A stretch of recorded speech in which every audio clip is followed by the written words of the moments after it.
Hey yo, it's Brian here. Today, gonna be talking about the San Francisco 49ers. As always, doing another top 3 video. I am not doing a top 3 video, doing another NFL tier listing video. Gonna be talking about the offenses for everyone that we play for the schedule. I would do all 32 teams, but that would take forever. That would be like almost an hour, to be honest with you. So I'm gonna try to condense it as short as possible, but as well as concise and easy to explain. So yeah, gonna be talking about that. Similar video like last week, doing everyone, including the 49ers that are on the schedule. So teams like the NFC West, the Cleveland Browns, Tampa Bay Buccaneers, Green Bay Packers, those teams, they would be on this tier listing. Teams like the Jacksonville Jaguars, the New England Patriots, the Philadelphia Eagles, they would not be on this list because, it's pretty irrelevant to talk about them when we're not playing them at all. That's just me. So, yeah, going to be talking about right now.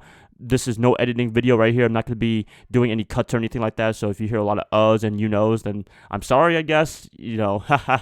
That's just me. I like to edit the stuff for my top 3 videos. They're a little bit shorter, but since these videos are very long, it's going to be hard to edit them like a 20-minute. I don't know how long this video is going to be, but this is going to be a pretty long video. So hope you guys do bear with me, get on this roller coaster, and let's enjoy this right now. So going to be talking about right now. Before I do, please like and subscribe to support my channel, do all that cool stuff. Share this video. I'm always stressing that. Share this video with other people in Niner faithful or just any football fans in general, because that will get my channel noticed, and hopefully we can get to 2,000 subscribers as soon as possible. We're getting very close to 1850 right now. I think that's where we're at right now. So just 150 you guys more to join this channel, I would be much appreciative by the football season, week 1 against the Bucs. If we could do that, then I would be very happy, and I'm pretty sure you guys would be happy that I'm happy. Hopefully, whatever. Anyways, let's get this video started. All right, so we're gonna be ranking the offenses from worst to best. It's a little bit different.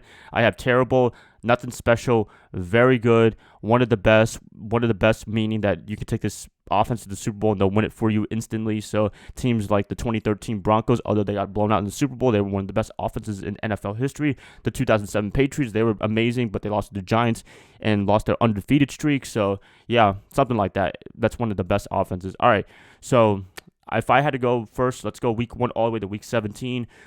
Tampa Bay Buccaneers, how would I rank this team? Very interesting. Where they're right here. Okay.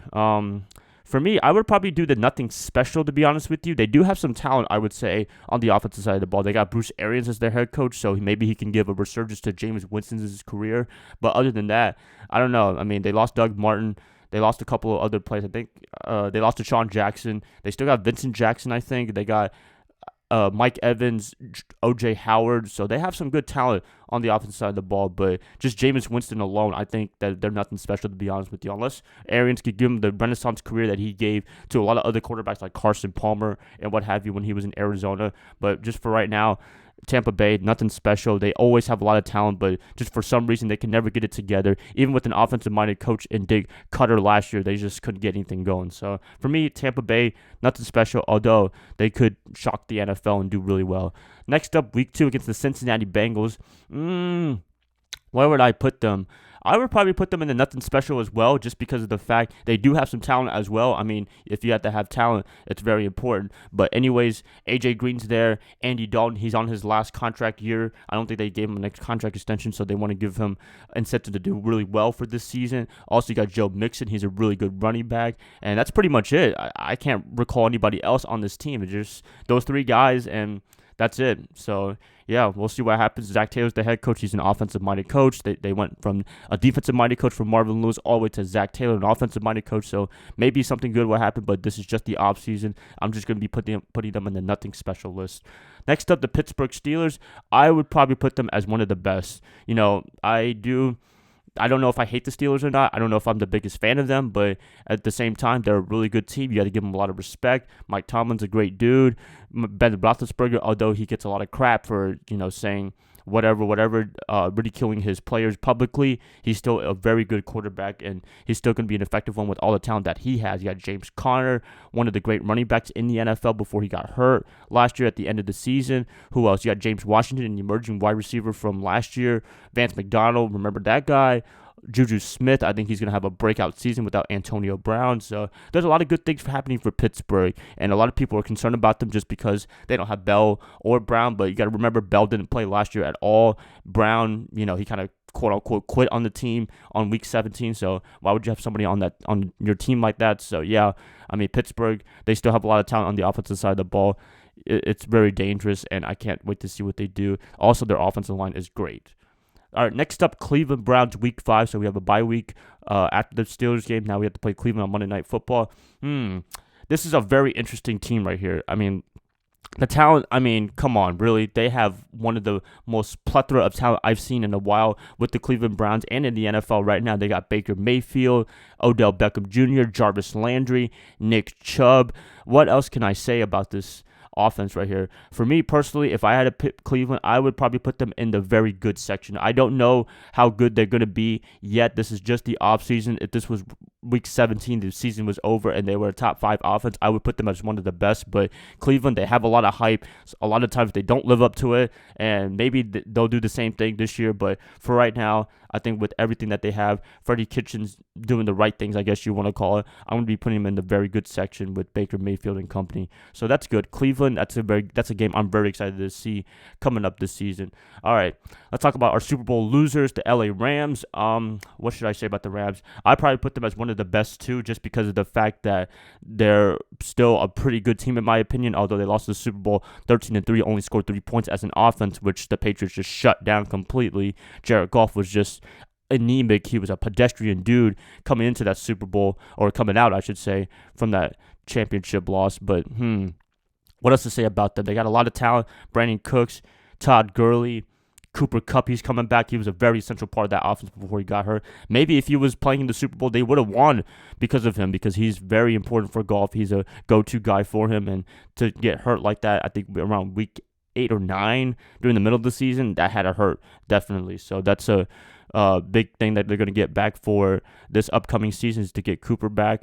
Robert Woods, I think he's still on this team. I mean, I don't really follow these teams through and through, but, based on speculation from last year and to this year, I think, this is a pretty good prediction right here. So the Rams, I expect them to do really well. Also, you got Sean McVay. He's a fantastic offensive coach. You can't take that away from him. And I expect great things from the Rams, although they're not my favorite team. NFC West. All right. So next up, Washington Redskins. This is the first team I'm going to put on the terrible list. I don't know what they have, to be honest with you. They got Dwayne Haskins. He might show something this year, but I think he's going to be struggling mightily for the Redskins this year.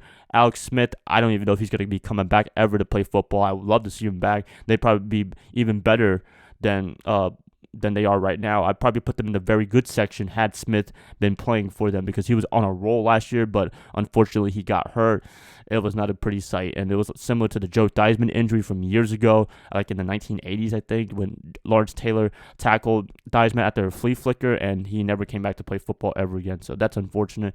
Hopefully Smith, he can find a way to get back into football, but if he can, I hope everything is well off the field. So Washington, as a team, I don't even know what they had, to be honest with you, outside of their targets. I mean, like, who's on it, to be honest with you? I got to look at the roster, but I'll look at it another time. But just for me, for my eyeballs right now, I can't really put anything good for the Redskins. Jay Gruden, I'm not the biggest fan of, so it's whatever. But Washington, nothing too special in my opinion. All right, next up, my hometown team, the Carolina Panthers. Interesting case as well. Very good first half, terrible second half. Where do I put them now? I would probably put them in the very good section. Some of you guys might disagree with me. A lot of you guys disagree with me about the Panthers being playoff contenders. People that think that they're overrated. But for me personally, if Cam Newton comes back healthy, you got Christian McCaffrey, you got some nice other targets like Greg Olsen and DJ Moore. I mean, they can be a really good offense, in my opinion. And Cam Newton, a couple of years ago with the Super Bowl run that he had in 2015, he did it pretty much by himself. He was, I think, the leading rusher or whatever for the whole team. That's pretty impressive. I actually don't know what else to say about this Panthers team. I know them quite a bit, and they're potentially a very, very potent offense, and I think they will do a fantastic job for this team this year. I think also they got Torrey Smith. He's a speedy guy. He didn't really work out in San Francisco, unfortunately, but maybe with Cam Newton this year again, they could do really well. Norv Turner's the offensive coordinator. He can probably do something great for the Panthers. I don't know, but it is what it is. The Panthers, I got to give them a lot of respect. Some of you guys might disagree with me, but with all the talent that they have, especially with Christian McCaffrey, he is an amazing running back. He can do everything for them. I think the Panthers, they deserve to be on the very good list. All right, next up, Arizona Cardinals. I'd probably put them in the terrible list as well. I'm not really convinced with Kyler Murray and Cliff Kingsbury. If they do top 5 offense this year, then I'll probably throw my 49er merchandise somewhere. I don't know. Not in the trash can. I won't do that. But I'd be surprised if they were top 5 in offense this year for this whole NFL league. I think they're going to be in the bottom just because it's their first season together. I mean, they got some nice pieces. I would say they got David Johnson coming back from an injury. Larry Fitzgerald, he's the ultimate veteran dude. He's very important, but he's getting up there in age. Like, I don't know. I'm not the biggest fan of Arizona. I wish we could beat them twice a year, but I mean, we should be able to this year, definitely with Garoppolo being healthy. So I just don't really see them doing anything great for the 2019 season as an offense. Next up, Seattle Seahawks, another interesting case as well. You got Russell Wilson, the paid man, the guy that can make anything happen. And a lot of you guys in San Francisco, you guys know how this guy gives us a pain in our division every single year. So, Seattle, where would I put them? If this was just Russell Wilson we're talking about, I'd probably put him in the very good, maybe one of the best. But since his team is very different now a little bit, I'm going to be putting him in the nothing special. I think they're going to be riding on their defense a lot with Bobby Wagner leading the team. Russell Wilson, he's still an amazing quarterback. They do have a great running back by committee. Pete Carroll just makes something happen with pretty much nobody. Doug Baldwin's not with the team anymore, so that hurts a little bit. They did get DK Metcalf in the draft, so that is pretty important right there. But just as a team, looking at everyone, not just Russell Wilson, I think they're nothing special, to be honest with you, and they're pretty pedestrian in my opinion. I think their offensive line isn't that good as well. So, for me personally, I put the Seattle Seahawks in the nothing special list, although they can probably be in the very good list maybe later on. Okay, next up, Green Bay Packers. We got a couple more teams right here. Same with the Seahawks. I mean, they have a bona fide quarterback, but other than that, what else do they have? I mean, they made a lot of moves during the offseason. I think a lot of it on defense, but offensively, what else do they have? The running game has pretty much been non-existent. They do got who's that guy? Devontae Adams. They got Devontae Adams. That's pretty good. They got another guy. I forgot. Damn, I really forgot what their name was, to be honest with you. But the Packers, they ride and die with Aaron Rodgers, and if something bad happens to him, then pretty much the season's over. I mean, we see it for the past couple of years. They started guys like DeShone Kizer, who else? Brett Hundley. That was a terrible experiment right there. I think he's actually with the Seahawks right now. But just anybody that is a backup to Aaron Rodgers, they don't perform really well unless you're Matt Flynn. But other than that, they ride and die with Aaron Rodgers, and if something bad happens to Rodgers this year, then they are pretty much done for the season. So that's the Packers. Matt LaFleur, I don't know what's to think about him. He did tear his Achilles, unfortunately, during that basketball game, so I guess he's not going to be playing basketball anymore. That does suck right there, to tear your Achilles during the offseason playing basketball, but whatever. The Packers, that's just me. I don't think they're anything special outside of Aaron Rodgers. If this was just quarterbacks alone, I'd probably put Aaron Rodgers as one of the best quarterbacks in the NFL. But evaluating it as a whole offense, I think they're nothing special. All right, next up, who am I going to be talking about? I'm going to be talking about the Baltimore Ravens. Okay, a very polarizing team. They got some nice pieces. They have an all right running game. They got Marquise Brown from the NFL draft. They got Lamar Jackson. That's probably the most polarizing quarterback right now in today's NFL. Where would I put them? I actually don't know, to be honest with you. They're definitely not one of the best. I don't think they're the best offense. I think they ride a lot of it on defense. I mean, last year you look at their defense, they were like number one in scoring. I think they only allowed like 13 to 14 points a game, although there's some people that left like Terrell Suggs and company. But Baltimore as an offense, where would I put them? I'd probably put them on the nothing specialist. I don't think they're terrible like the Cardinals or the Redskins. I think Lamar is a very competent quarterback, although he needs to improve his throwing game. But, his ability to run the ball when he needs to, the ability to slide, not like RG3, to just taking hits like that. I think he could have a much better campaign for the 2019 season. And plus, I'm pretty sure the Ravens offense, they're going to be giving him some plays, some nice, easy passing plays to complement the running game as well, because you can't just run the ball, especially for a quarterback. You will not last long in the NFL. Look at Cam Newton right now. He is taking a big beating, and those running plays, they take a lot out of you. And hopefully Lamar learns that, and he actually learns to throw the ball. So, for me, they're nothing too crazy, but they're not terrible. That's just me, though. A lot of you guys might disagree with this one as well, like the Panthers, but I think they're nothing special. New Orleans Saints, I got to put them as one of the best. I think they're amazing right here. I mean, it looks really similar to my last video of best teams in the NFL, but you talk about defense, you talk about offense, sorry. The Saints, you got Drew Brees, Alvin Kamara, I think Ted Ginn Jr., he's on the team. I can't recall. Michael Thomas, he's looking for a contract with the Saints. Like, their team is pretty much intact. The biggest question is Drew Brees himself. Is he going to be himself like he was from the first half of the season, or is he going to be the terrible Drew Brees from the second half of the season, including the playoffs, because he did not have a good second half of the year in 2019. A lot of people forget about that. So New Orleans, it rides and dies with Drew Brees, but he does have a good team around him, and I think they're going to do really well. Also, they got some nice gadget plays like Taysom Hill, the backup quarterback, Drew Brees. He makes a little bit of nice plays occasionally, so that's good right there. But Brees offense, they're one of the best. You got Sean Payton as an offensive innovator. What else could you say about them?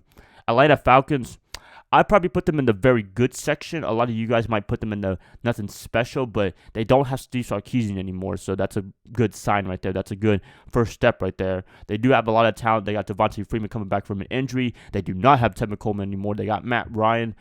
They still got Julio Jones. Who else do they have? Do they still have Mohamed Sanu? Maybe they still have him. I don't recall exactly, but their offense, when they had the right offensive coordinator like they did a couple years ago with Kyle Shanahan, like, this offense can click and clack, and I'm pretty intimidated by their offense. I think they're going to be a very good one with this new offensive coordinator, whoever it is. They're going to be doing stuff that Steve Sarkisian failed to do, like give the ball to Julio Jones even more, just other stuff like that, the little things that Steve didn't do. It was not good. So Atlanta Falcons, I think they're a very good offense. They could probably be one of the best, but I got to see more from them during the 2019 season. Very talented, though, just like all these teams, and they're very good to one of the best. Yeah, that's pretty much it. I got all the teams right here. We play Arizona twice, Seattle twice, LA twice. I mean, it's pretty similar to my last video last week talking about the best teams in the NFL. This is just talking about the offensive side of the ball, but the difference is I can talk more about other teams like the Ravens and Packers. Never got a chance to talk about them. Next week, I'll be evaluating the defensive side of the ball. Love to do all these other teams like the Titans, the Chargers, the Patriots, but not going to be putting them anytime soon yet. Not going to be putting... Sorry. Wow, I am just an idiot. Not going to be putting it on this list because we don't play them this year, so this is pretty irrelevant. All right, San Francisco 49ers. Where am I going to put this team? I want to put them at one of the best, but I got to see more from them. They're not terrible. I don't think they're as bad as Arizona. It's either between nothing special or very good. I want to put them in between, but I got to pick one of them. Gosh, I gotta be unbiased as well. I love the 49ers, but for me, I might put them in the very good section. I know some of you guys outside of San Francisco think I'm crazy. I need to get drug tested or something like that, but for me personally, the 49ers, the potential that they had, the talent that they have, everyone coming back from injury, I believe the 49ers, they could be a top 10 offense in the NFL. A lot of you guys in San Francisco would agree with me. A lot of you 49er fans would agree with me as well. But, I just have something good for the 49ers. I believe something special can happen as long as Garoppolo stays healthy. That's the biggest equation, the biggest X factor for the 49ers come this season is, can Garoppolo stay healthy? Because the talent is there. Everyone's healthy for the most part. Let's get this started. I think the 49ers, they could be a very good offense. That's it, guys. My NFL tier listing right here. So, yeah, please let me know what you guys think. Do you agree with me? Do you disagree with me? If you have any changes, please let me know in the comments below. If you guys like this, please like and subscribe to support my channel. That would definitely help me out a lot. I'll be catching you guys up tomorrow. Not tomorrow. I'll be catching you guys up on a Thursday, 4th of July. I'm going to be out of town for then. So, I'll see y'all on Thursday, 4th of July, early morning. I'll love y'all. See y'all later. Bye, guys. Y'all have a great rest of your day.